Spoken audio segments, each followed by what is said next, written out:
Hello everyone. तो कैसे हैं आप लोग। तो आज का हमारा जो डाइलेक्ट्रिक का पार्ट 2 वाला वीडियो है वो शुरू करते हैं। 2 पॉइंट्स बचे हुए हैं, राइट। इलेक्ट्रिकल ससेप्टिबिलिटी और डाइलेक्ट्रिक स्ट्रेंथ। तो उसे आज हम लोग कवर कर लेंगे। तो पहले हम लोग हेडिंग लिख लेते हैं, इलेक्ट्रिकल ससेप्टिबिलिटी।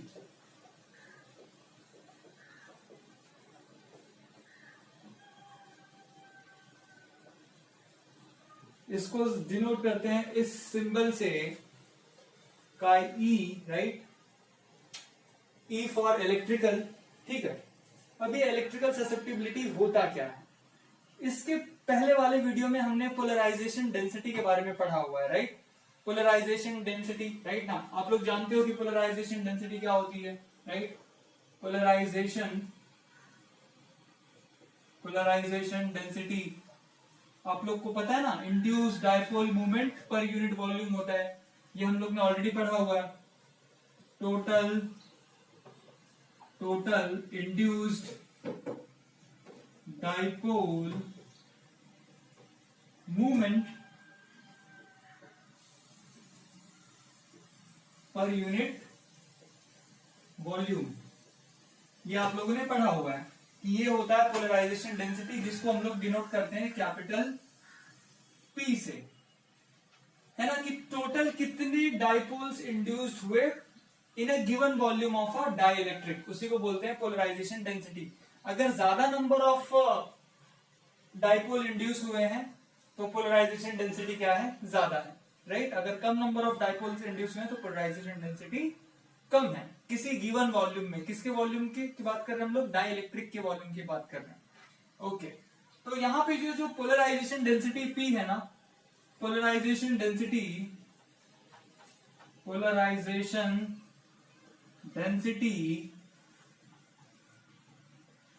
P, ये जो है, it is directly proportional to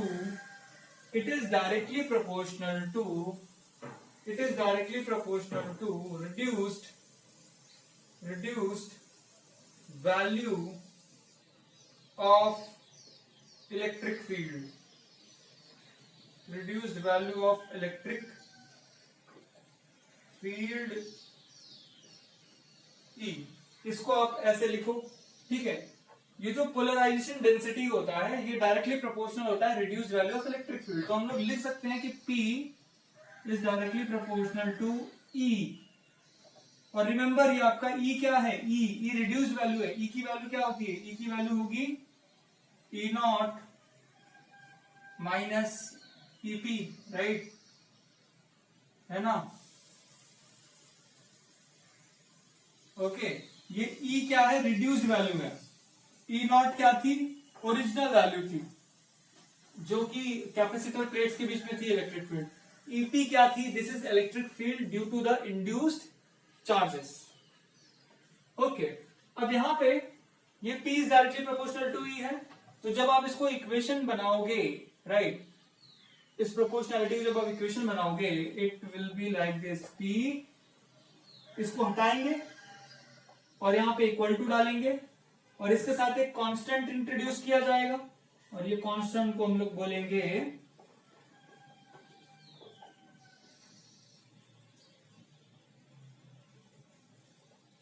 का E, और यहां पे इप्सिलॉन नॉट और ये E एज इट इज।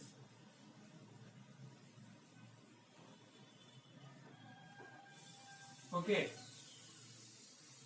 तो ये हो गया तुम्हारा formula, P is equal to का E epsilon not into capital E, ठीक है। ये क्या है, पोलराइजेशन डेंसिटी है। ये क्या है, इलेक्ट्रिक ससेप्टिबिलिटी है।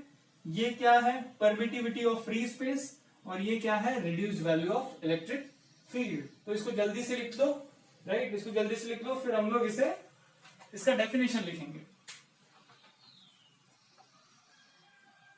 तो आप लोग ने ये लिख लिया है। तो हम देखो, अभी आप लोग को पता है कल की डायग्राम में क्या था, हमने ये 2 कैपेसिटर प्लेट्स बनाए थे। ये एक प्लेट है, ये कैपेसिटर की प्लेट है, राइट, है ना।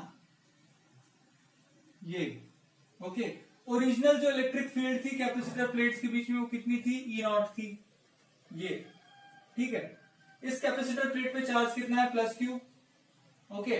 और इस कैपेसिटर पे चार्ज कितना है, माइनस क्यू, कैपेसिटर प्लेट पे। अब इसके बीच में जब आपने डाइलेक्ट्रिक डाला, मान लो डाइलेक्ट्रिक है इस तरह से, ये डाइलेक्ट्रिक है, राइट। और आपको मैंने बताया था कि अगर ये प्लस क्यू है तो यहाँ पे माइनस चार्जेस आ जाएंगे। ये सारी चीजें हमने पिछले वीडियो में डिस्कस की हुई हैं, राइट। तो यहाँ पे माइनस चार्जेस आ जाते हैं due to the polarization, due to the induction. Remember, ये चार्जेस फ्री इलेक्ट्रॉन्स नहीं है, this are the bonded charges, okay, bonded electrons, ये फ्री इलेक्ट्रॉन्स नहीं है, हाँ, क्योंकि आपके डाई इलेक्ट्रिक में फ्री इलेक्ट्रॉन्स होते ही नहीं है, ओके, इस तरह से।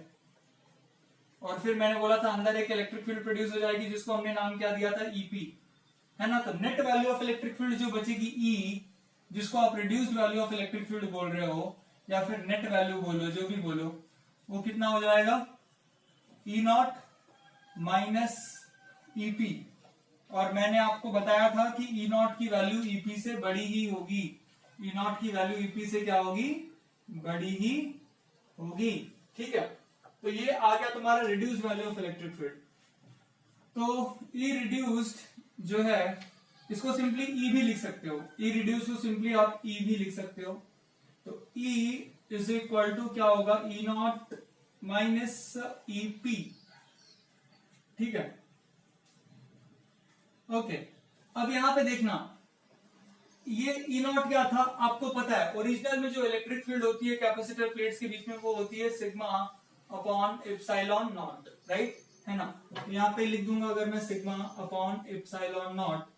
और ये जो इलेक्ट्रिक फील्ड प्रोड्यूस हुई है due to the polarization of the charges which are present inside the dielectric, उसको आप लिख सकते हो। देखो यहाँ पे जो इंड्यूस चार्जेस है वो कितने हैं, माइनस क्यू आई है, यहाँ पे जो इंड्यूस चार्जेस है वो कितना है, प्लस क्यू आई है, राइट। तो डाई इलेक्ट्रिक के इस फेस का जो सरफेस चार्ज डेंसिटी होगा वो माइनस क्यू आई सिग्मा आई होगा, और डाई इलेक्ट्रिक के इस फेस का जो सरफेस चार्ज डेंसिटी होगा वो प्लस सिग्मा आई होगा, ठीक है। इंड्यूस सरफेस चार्ज डेंसिटी है, राइट। तो यहाँ पे ई जगह आप लिख सकते हो sigma I divide by epsilon not. और पिछले ही क्लास में हम ऑलरेडी ये प्रूफ कर चुके हैं कि जो पोलराइजेशन डेंसिटी होता है P, वो किसके बराबर होता है, सिग्मा आई के बराबर, राइट। ये ऑलरेडी हम लोग प्रूफ कर चुके हैं पिछले वीडियो में। तो इसके जगह पे हम लोग वो डाल देंगे, तो ये हो जाएगा sigma by epsilon not minus P डाल दिया यहाँ पे। और ये अभी थोड़ी देर पहले मैंने P का फॉर्मूला लिखा था कि polarization density is equal to क्या होगा, इलेक्ट्रिक ससेप्टिबिलिटी E, उसके बाद एप्सिलॉन नॉट, ठीक है, उसके बाद reduced value of electric field, ऐसे। तो उसको उठा के यहाँ पे डाल दो आप, तो ये हो जाएगा sigma upon epsilon not minus ये P की जगह electric susceptibility epsilon not into E divide by epsilon not. Epsilon not cancel, ठीक है। तो ये E है, ठीक है। अब इसको एक काम करो, ये E को E रखो, इसको E नॉट ही रखो, इसको E नॉट लिख दो फिर से, E नॉट, और यहाँ पे क्या हो जाएगा, minus electric susceptibility into reduced value of electric field. अब इसको थोड़ा सा एडजस्ट कर लेंगे हम लोग, इसको वहां भेज देंगे तो क्या हो जाएगा, E plus electric susceptibility into E is equal to हो जाएगा E नॉट, राइट। सो इसमें से अगर आप E कॉमन निकाल लें तो ब्रैकेट में बचेगा 1 plus electric susceptibility is equal to E not, right. और ये फिर क्या हो जाएगा, 1 plus electric susceptibility is equal to E not by E हो जाएगा, E नॉट बाय E हो जाएगा, राइट। और आपको पता है कि E नॉट बाय E के रेशो को क्या बोलते हैं, ओरिजिनल इलेक्ट्रिक फील्ड जो थी और नीचे जो रिड्यूस्ड इलेक्ट्रिक फील्ड होती है उसके रेशो को क्या बोलते हैं, K बोलते हैं, डाइलेक्ट्रिक कांस्टेंट बोलते हैं। ये पिछले क्लास में हम लोग ऑलरेडी पढ़ चुके हैं, ये क्या है, ओरिजिनल इलेक्ट्रिक फील्ड थी कैपेसिटर प्लेट्स के बीच में जब डाइलेक्ट्रिक नहीं था। ई क्या है, reduced value of electric field है जब आपने डाइलेक्ट्रिक को इंट्रोड्यूस कर दिया है उसके बाद का। और ये दोनों के रेशियो को हम लोग क्या बोलते हैं, के इज अ डाइलेक्ट्रिक कांस्टेंट।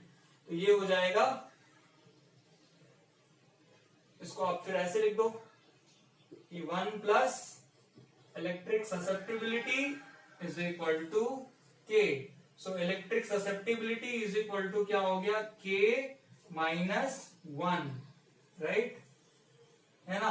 तो ये जो है आपका इलेक्ट्रिक ससेप्टिबिलिटी है, ये क्या है आपका डाइलेक्ट्रिक कांस्टेंट है, राइट, और वो -1। इसको आप जल्दी से लिख लो, जल्दी से नोट डाउन कर लो इसे, फिर मैं इलेक्ट्रिक ससेप्टिबिलिटी को डिफाइन करूंगा। ओके, इसको जल्दी से लिख लो। तो चलिए पहले इलेक्ट्रिक ससेप्टिबिलिटी को हम लोग एक बार डिफाइन कर देते हैं कि इलेक्ट्रिक ससेप्टिबिलिटी है क्या। इलेक्ट्रिक ससेप्टिबिलिटी बेसिकली एक कांस्टेंट है, डायमेंशन लेस कांस्टेंट है, ठीक है। और इलेक्ट्रिक ससेप्टिबिलिटी बताता है कि कोई भी डाइलेक्ट्रिक या फिर कोई भी इंसुलेटर कितने हद तक पोलराइज्ड हो सकता है, डिग्री ऑफ पोलराइजेशन, कितने अच्छे से कितने हद तक कोई भी इंसुलेटर या फिर कोई भी डाइलेक्ट्रिक पोलराइज हो सकता है। अगर वो ज्यादा पोलराइज हो रहा है तो आप बोलोगे उसकी इलेक्ट्रिक ससेप्टिबिलिटी अच्छी है, अगर वो कम पोलराइज हो रहा है तो उसकी इलेक्ट्रिक ससेप्टिबिलिटी कम है। अब देखिए, अगर वो ज्यादा पोलराइज होगा, ठीक है, तो वो ज्यादा अपोज करेगा एक्सटर्नल इलेक्ट्रिक फील्ड को। अगर वो कम पोलराइज हो रहा है वो कम अपोज करेगा एक्सटर्नल इलेक्ट्रिक फील्ड को। तो चलो मैं इसका पहले डेफिनेशन लिख देता हूं, आप लोग लिख दीजिए। The electric susceptibility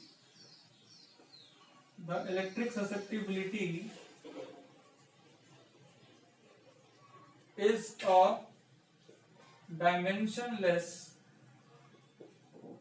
a dimensionless proportionality constant,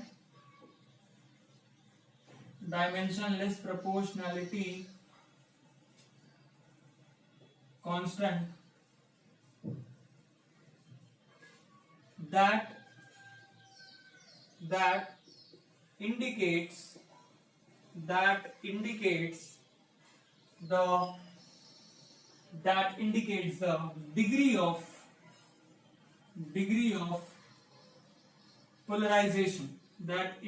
the degree of polarization, okay, of a dielectric medium in response to an applied electric field, right? तो देख लीजिए, दिख रहा है definition, that electric susceptibility is a dimensionless proportionality constant that indicates the degree of polarization, right ना। यहां से देखो एक बात तो पता चल रही है आपकी कि इलेक्ट्रिक ससेप्टिबिलिटी जो है ये टर्म, ये है ना, ये बताता क्या है, ये बताता है डिग्री ऑफ पोलराइजेशन। तो जिसका पोलराइजेशन ज्यादा होगा, जिस इंसुलेटर का, उसकी इलेक्ट्रिक ससेप्टिबिलिटी ज्यादा होगी। जिस मटेरियल का पोलराइजेशन कम होगा उसकी इलेक्ट्रिक ससेप्टिबिलिटी क्या होगी, कम होगी, राइट ना। तो ये बात समझ में आ गई। ओके, नेक्स्ट जो है इसमें कुछ चीजें नोटिस करने वाली ये है कि अगर हम लोग ऐसा देखें यहाँ पे कि अगर पोलराइजेशन डेंसिटी को कांस्टेंट माने और इसको कांस्टेंट माने, राइट, तो ये क्या हो जाएगा, P बाय एप्सिलॉन नॉट, और इस काई को भी अगर नीचे बुला लें, राइट,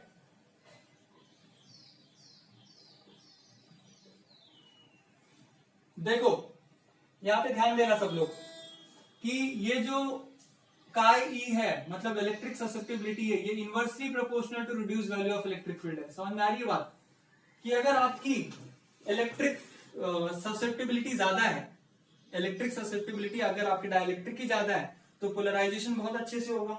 अगर पोलराइजेशन बहुत अच्छे से होगा, मतलब अगर पोलराइजेशन ज्यादा होगा तो reduced value of electric field क्या हो जाएगी, कम हो जाएगी।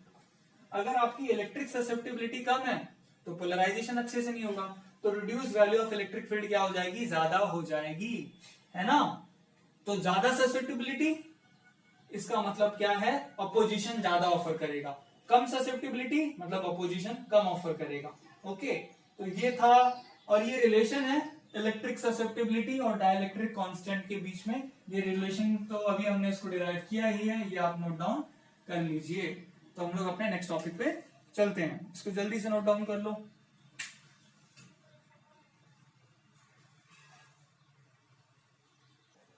तो हमारा जो अगला टॉपिक है वो है डाइलेक्ट्रिक स्ट्रेंथ के बारे में, राइट। अभी सेम डायग्राम, ये कैपेसिटर है, ओके, एक प्लेट है कैपेसिटर का और ये कैपेसिटर की प्लेट है, इस तरह से। इसमें जो चार्ज है मान लो प्लस क्यू चार्ज है कैपेसिटर प्लेट पे, इस वाली पे, और इस वाली पे है माइनस क्यू, राइट। अब क्या करेंगे कि अगर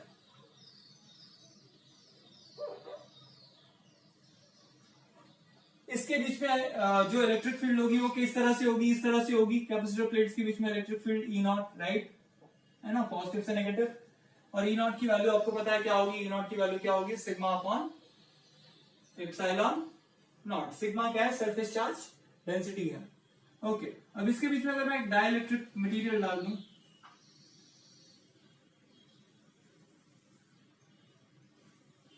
राइट, ये डाइलेक्ट्रिक मटेरियल है सपोज एक,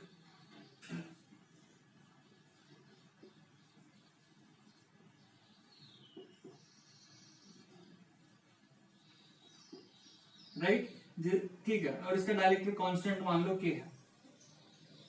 अब एक एटम की बात करते हैं, इसके अंदर जो एटम होगा, राइट, पहले वो एटम कैसे था, जब आपने इस डाइलेक्ट्रिक को बाहर रखा था तो वो इस तरह से था, पॉजिटिव, और पॉजिटिव के नीचे ही नेगेटिव था, ओवरलैपिंग। अब इस एटम को हमने इलेक्ट्रिक फील्ड ई नॉट में रखा है, तो देखो होगा क्या, ये कुछ ऐसे हो जाएगा।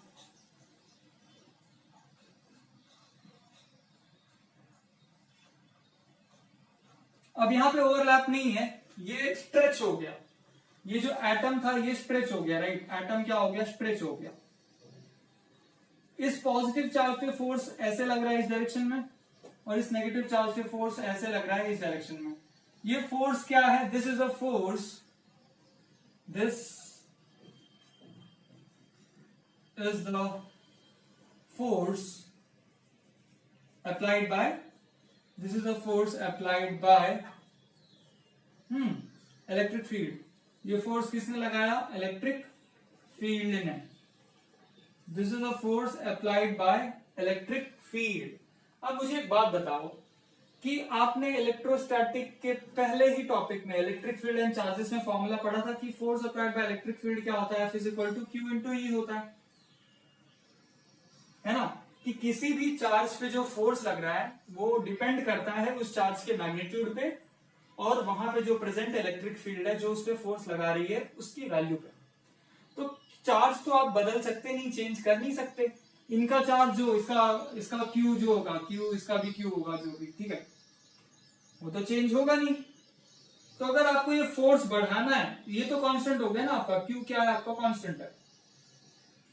स्टिल अगर आपको ये फोर्स बढ़ाना है ताकि ये एटम और स्ट्रेच हो, तो आप क्या करोगे, आप इलेक्ट्रिक फील्ड को बढ़ा दो, इलेक्ट्रिक फील्ड की वैल्यू को बढ़ा दो, तो ये फोर्स भी क्या होगा, ऑटोमेटिकली बढ़ जाएगा। तो अगर आप इलेक्ट्रिक फील्ड की वैल्यू को बढ़ाओगे तो फोर्स बढ़ जाएगा। अब फोर्स बढ़ जाएगा तो देखिए होगा क्या, ये जो एटम है, ये एटम है, ये इस तरह से, ये फोर्स F यहां पे, ये फोर्स F यहां पे, ये एटम क्या होगा, स्ट्रेच होता जाएगा होता जाएगा होता जाएगा, बट इसकी भी एक लिमिट होगी ना। ऐसा थोड़ी है, रबर क्या, हर चीज का एक लिमिट होता है कि वो कुछ हद तक स्ट्रेच होगा, बाद में वो फेल हो जाएगा, फ्रैक्चर हो जाएगा, टूट जाएगा। यहां पे भी वही चीज होने वाली है, जब आप इसको स्ट्रेच करते जाओगे करते जाओगे करते जाओगे, तो इसके अंदर का जो इलेक्ट्रॉन है वो टूट के बाहर निकल जाएगा। इसके अंदर का जो इलेक्ट्रॉन है वो टूट के क्या होगा, बाहर निकल जाएगा। ये जो इलेक्ट्रॉन है ना, ये इलेक्ट्रॉन जब आप खींचते रहोगे तो इलेक्ट्रॉन टूटेगा यहां से और ये इलेक्ट्रॉन बाहर चला जाएगा, टूट के बाहर निकल जाएगा, क्योंकि आपने खींचा तो इलेक्ट्रॉन एटम को छोड़ के बाहर निकल गया और ये इलेक्ट्रॉन क्या हो जाएगा, फ्री इलेक्ट्रॉन बन जाएगा। ये इलेक्ट्रॉन क्या हो जाएगा, फ्री इलेक्ट्रॉन बन जाएगा। पहले ये इलेक्ट्रॉन क्या था, बॉन्डेड था। पहले ये इलेक्ट्रॉन वैलेंस वाला इलेक्ट्रॉन था, it was the valence electron. पहले इलेक्ट्रॉन क्या था, वैलेंस इलेक्ट्रॉन था and it was bonded. Okay, valence electron तो बॉन्डेड ही होता है ना, फ्री नहीं होता। बट अब ये इलेक्ट्रॉन फ्री हो चुका है। ये तो मैंने एक एटम की बात की, ऐसे हजारों लाखों एटम्स होंगे डाइलेक्ट्रिक में, तो सब में से अगर एक एक इलेक्ट्रॉन टूटेगा या दो दो इलेक्ट्रॉन टूटेंगे तो नंबर ऑफ फ्री इलेक्ट्रॉन्स क्या हो जाएंगे, बढ़ जाएंगे। बहुत सारे फ्री इलेक्ट्रॉन्स आ जाएंगे डाइलेक्ट्रिक के अंदर, फ्री इलेक्ट्रॉन्स का नंबर क्या हो जाएगा, बढ़ जाएगा, है ना। तो डाइलेक्ट्रिक तो पहले इंसुलेटर्स थे। इंसुलेटर इसलिए थे क्योंकि उसमें कोई फ्री इलेक्ट्रॉन थे नहीं। बट आपने इतना स्ट्रेच किया एटम को कि जिसके कारण वो इलेक्ट्रॉन निकल के फ्री हो गया और फ्री इलेक्ट्रॉन्स अवेलेबल हैं। जब अब फ्री इलेक्ट्रॉन्स अवेलेबल हैं तो it is no more a insulator. अब आपका डाइलेक्ट्रिक क्या बन चुका है, अब आपका डाइलेक्ट्रिक एक कंडक्टर बन चुका है, क्योंकि इसमें फ्री इलेक्ट्रॉन्स आ चुके हैं। So what I will say, your dielectric is now converted into a conductor। आपका डाइलेक्ट्रिक अब क्या बन चुका है, एक कंडक्टर बन चुका है। पहले क्या था, पहले ये इंसुलेटर था क्योंकि इसमें फ्री इलेक्ट्रॉन्स नहीं थे। बट अब आपका डाइलेक्ट्रिक क्या बन चुका है, कंडक्टर बन चुका है। ठीक है, अच्छा, तो ऐसा होता है कि अगर आप इलेक्ट्रिक फील्ड की वैल्यू बढ़ाते जाओ तो फोर्स बढ़ जाएगा, फोर्स बढ़ जाएगा तो ये इलेक्ट्रॉन्स यहां से पॉप आउट हो जाएगा, निकल जाएगा और वो फ्री हो जाएगा। अब देखिए मैं इसको रफ करता हूं।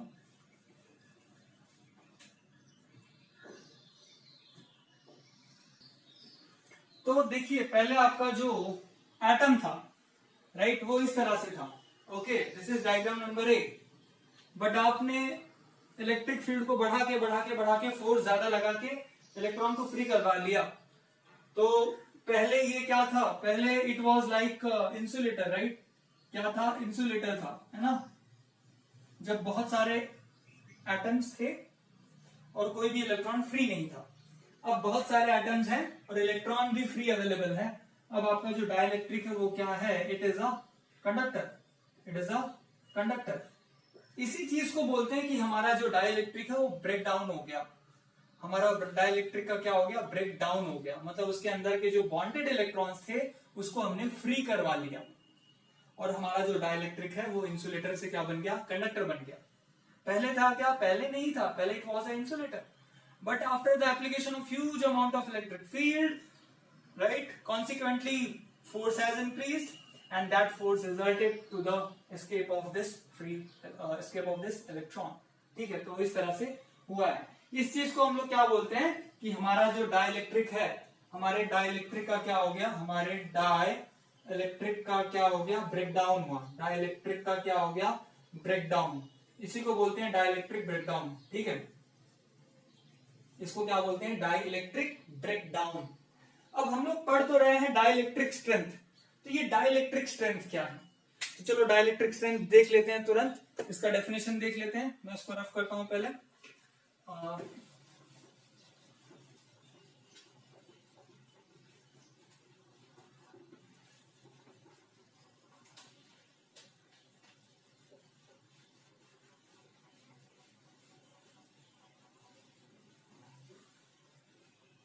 देखो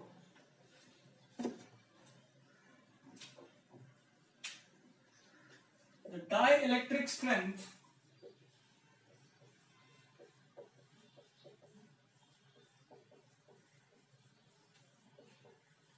of a given dielectric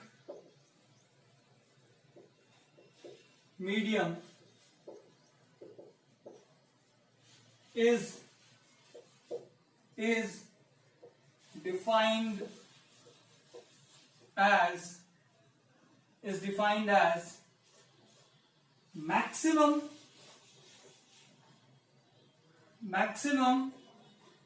value of electric field, right? Dielectric strength of a given dielectric medium is defined as maximum value of electric field that a dielectric can sustain without breaking down,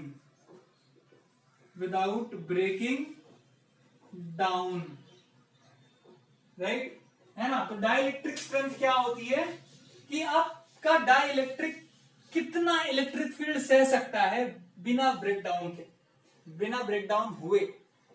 जैसे आप लोग जैसे gym में जाते हो या फिर exercise करते हो तो आपकी बॉडी का भी एक स्ट्रेंथ है, राइट, कि आप 100 केजी उठा सकते हो या फिर 150 केजी उठा सकते हो। तो एक कैपेसिटी होता है ना, उसके बियॉन्ड आप जाओगे तो आपकी बॉडी में स्ट्रेन होने लगेगा, मतलब फेलियर होने लगेगा। So without failure how much load you can lift is your strength, okay. In similar way without breaking down how much electric field a dielectric can deal with, a dielectric can sustain, उसी को हम लोग बोलेंगे dielectric strength, है ना। So dielectric strength is of a given dielectric medium is defined as maximum value of electric field that a dielectric can sustain without breaking down। तो ये हो गया इसका डेफिनेशन। तो ये डेफिनेशन जल्दी से लिख लो।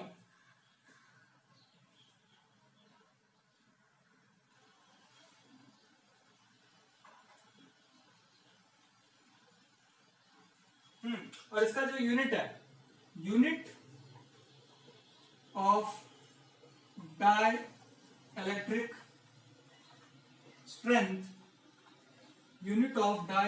strength is same as the unit of electric field, है ना। ओके, अब इलेक्ट्रिक फील्ड का यूनिट क्या है, वोल्ट पर मीटर, है ना। तो यही यूनिट होगा किसका, डाइलेक्ट्रिक स्ट्रेंथ का भी यही यूनिट होगा, okay. But practical unit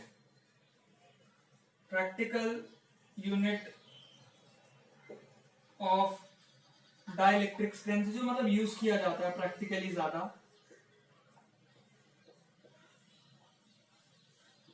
strength is kilo volt पर mm या फिर किलो वोल्ट पर सेंटीमीटर यूज किया जाता है, ठीक है।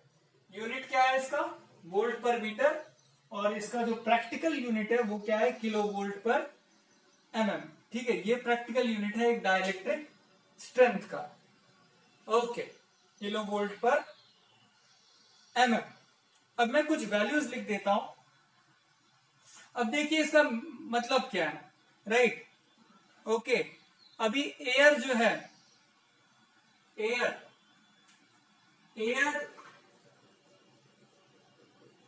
जो हमारी नॉर्मल एयर है, एयर हैज डाइलेक्ट्रिक स्ट्रेंथ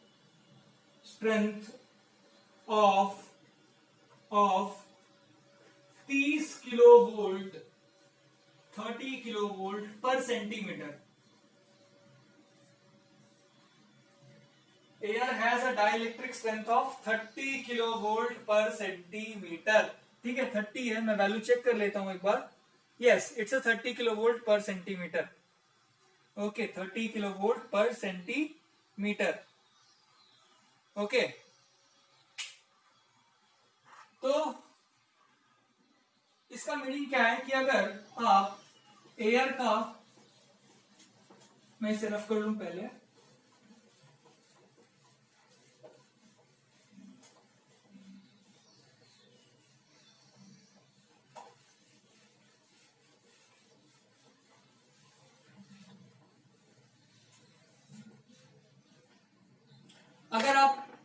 का 1 सेंटीमीटर का ये लें थिकनेस, है ना, ये मान लो एयर भरी हुई है, एयर, ये पूरी एयर है,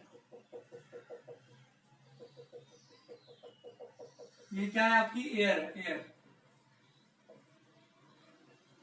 ओके। और मान लो ये जो थिकनेस है 1 सेंटीमीटर है,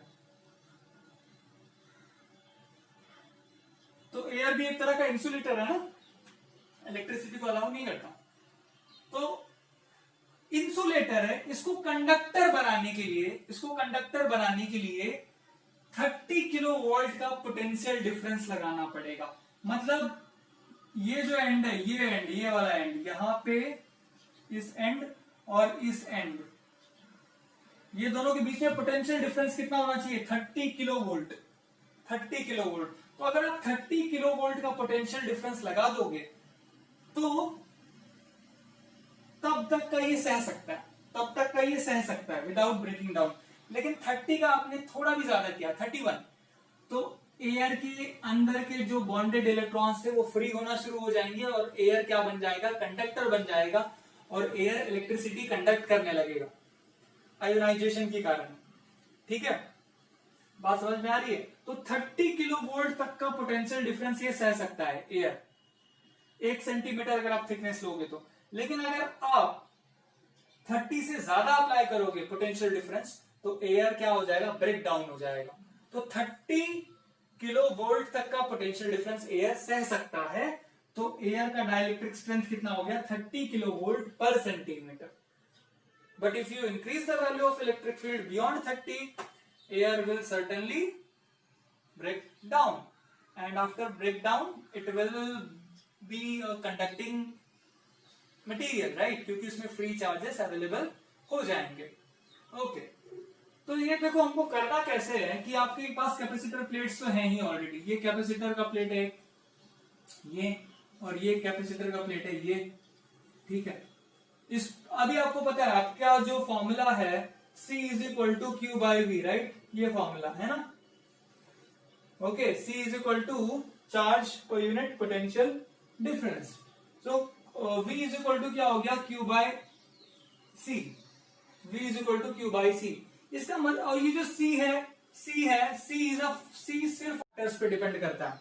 जो कैपेसिटेंस है कैपेसिटर का, वो सिर्फ और सिर्फ किस पे डिपेंड करता है, ज्योमेट्रिकल फैक्टर पे। मतलब कैपेसिटर का एरिया कितना है प्लेट का, और दो प्लेट्स के बीच का थिकनेस कितना है, राइट, मीडियम कौन सा है, उन चीजों पर डिपेंड करता है, राइट, बाकी किसी चीजों पे डिपेंड नहीं करता। ओके, तो अगर मैं ऐसे लिख दूं कि V is directly proportional to Q, क्योंकि तुम्हारा C क्या है, C is your constant, C आपका क्या है, कांस्टेंट। ये किस पे डिपेंड करता है, ज्योमेट्रिकल फैक्टर्स पे, कैपेसिटर के प्लेट्स पे, ज्योमेट्रिकल फैक्टर्स ऑफ प्लेट्स।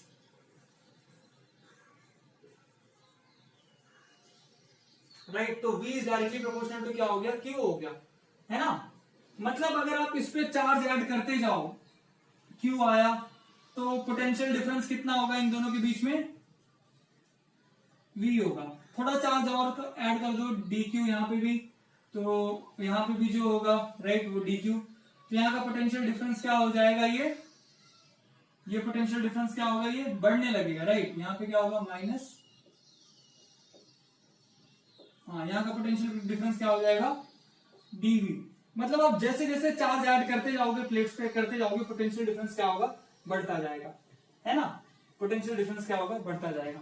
और जैसे जैसे आप, पता है आपको, आप जैसे जैसे इस पे चार्ज ऐड करते जाओगे, पोटेंशियल डिफरेंस बढ़ता जाएगा, और इसके कारण इसके बीच की जो इलेक्ट्रिक फील्ड है वो भी क्या होगी, बढ़ती जाएगी। इलेक्ट्रिक फील्ड प्लेट्स के बीच में क्या होगा, बढ़ता जाएगा।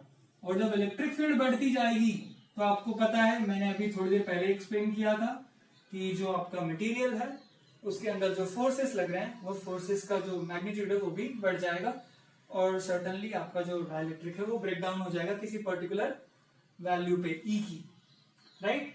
तो ये तो आपको पता है कि आपने फॉर्मूला पढ़ा होगा कि delta V is equal to E delta x, right ना, डेल्टा L या फिर जो भी, राइट ना। ये for the uniform electric field के लिए है, for the uniform electric field के लिए ऐसा हम लोग लिखते हैं।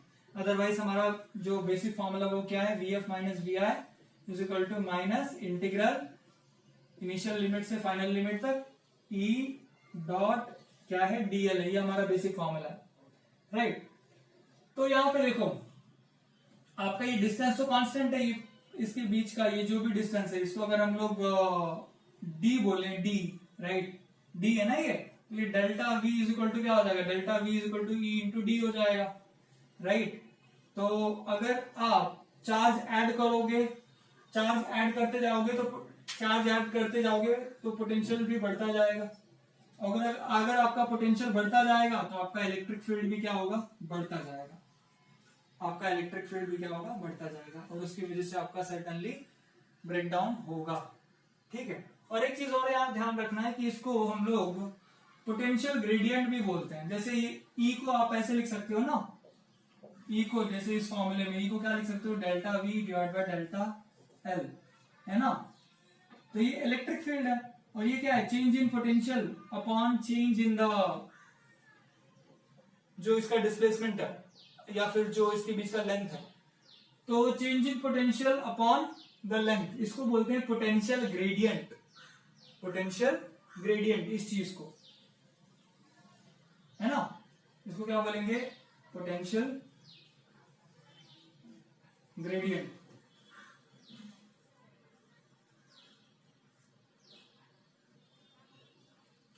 ओके, तो मैं कुछ वैल्यूज लिख देता हूं जो आप नोट डाउन कर लो, राइट, अलग अलग डाइलेक्ट्रिक्स के लिए।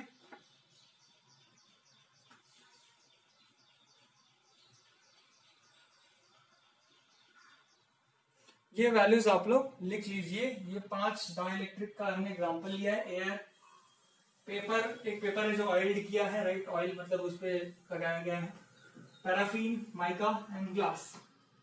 यहाँ पे आपको पता है एयर और वैक्यूम का जो डाइलेक्ट्रिक कांस्टेंट वो होता है 1 होता है, राइट।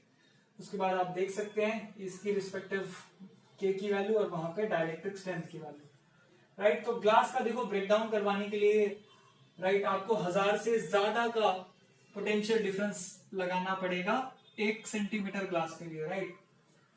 तो ये वैल्यूज आप लोग लिख लीजिए, right. Okay, thank you all.